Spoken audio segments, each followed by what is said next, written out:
Stop everything, because this right here tells you exactly where Arsenal are mentally right now.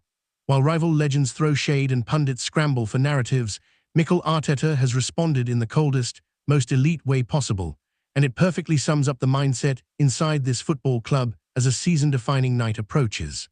Arsenal fans, welcome back to Gunners Updates, and let's dive straight into a story that has completely taken over the Arsenal conversation. It all started when Manchester United legend Paul Scholes took aim at Arsenal's style of play, questioning whether Arteta's team are actually exciting, suggesting they don't take enough risks, claiming the attack looks robotic, and arguing that Arsenal lack that ruthless killer instinct. In his view, everything Arsenal do is too controlled, too calculated, and not chaotic enough to truly scare opponents.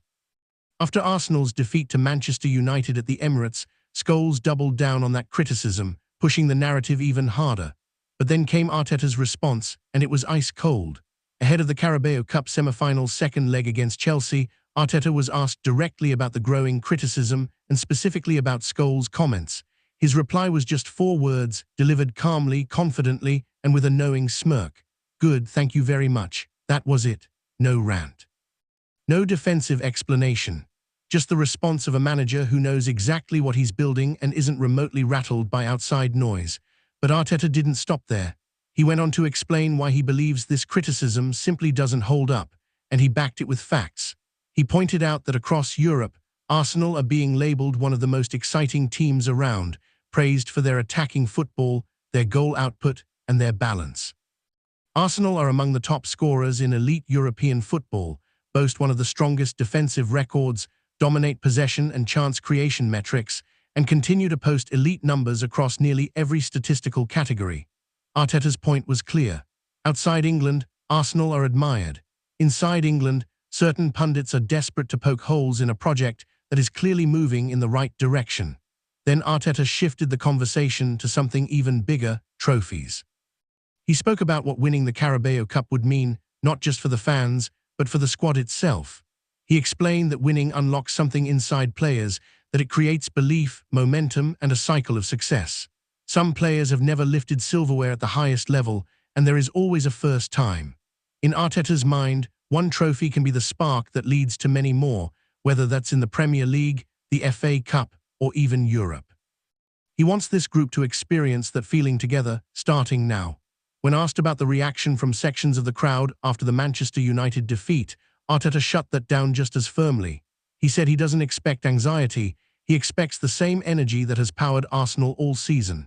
He wants the Emirates loud, aggressive, unified, and fully behind the team, because this journey is something the players and fans must walk together.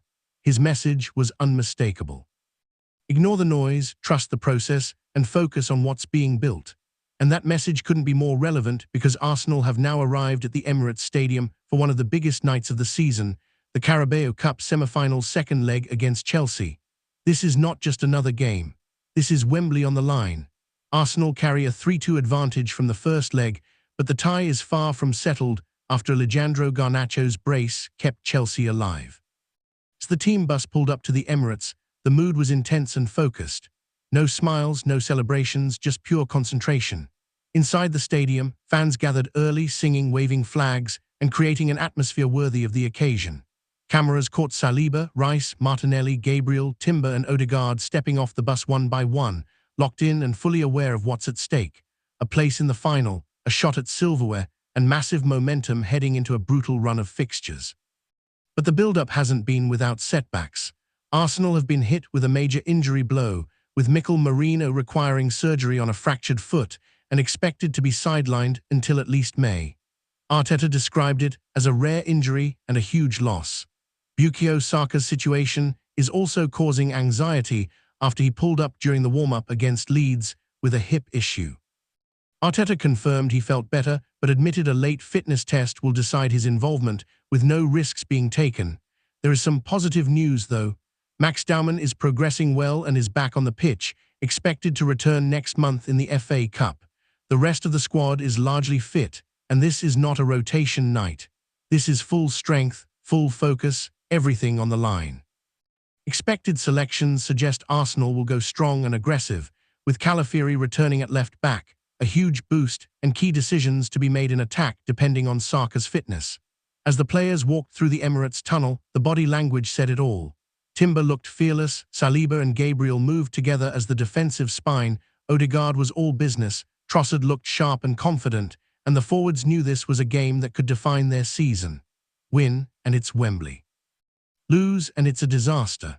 And just as emotions were peaking, another story exploded across social media, a supposed deadline day shock linking Arsenal with Sandro Tonali. Reports from Sky Germany claimed Arsenal were exploring a stunning move for the Newcastle midfielder, especially with Marino's injury forcing the club to assess midfield cover. It sounded dramatic, chaotic, and perfectly timed for deadline day madness. But the truth couldn't be further from that narrative. Trusted sources close to Newcastle shut the story down completely, stating there was no contact, no inquiry, and no talks at all. Newcastle were reportedly baffled by the claims. Tonali remains banned until late 2024, cannot help Arsenal immediately, is under contract until 2029, and would cost an enormous fee even to start discussions. This was never a realistic move, just another example of deadline day noise spiraling out of control. Arsenal are assessing short-term solutions, yes, but Tonali is not one of them, now or likely ever. And finally, the injury situation remains the dark cloud hanging over everything. Saka's late warm-up issue has put the entire fanbase on edge, especially with Chelsea, Wembley, and 4 competitions still alive. Marino's potential long-term absence may force Arsenal back into the market, while Dauman edges closer to a return, and players like Saliba, Timber, Havertz, and Calafiori continue their recoveries. Without Saka, Arsenal's dynamics change instantly, and Arteta will only play him if he is completely safe. Expect caution, expect stress, and expect drama. Arsenal fans, this is a massive, season-defining week. Do you trust Arteta's calm confidence? Are Arsenal being unfairly criticised by pundits?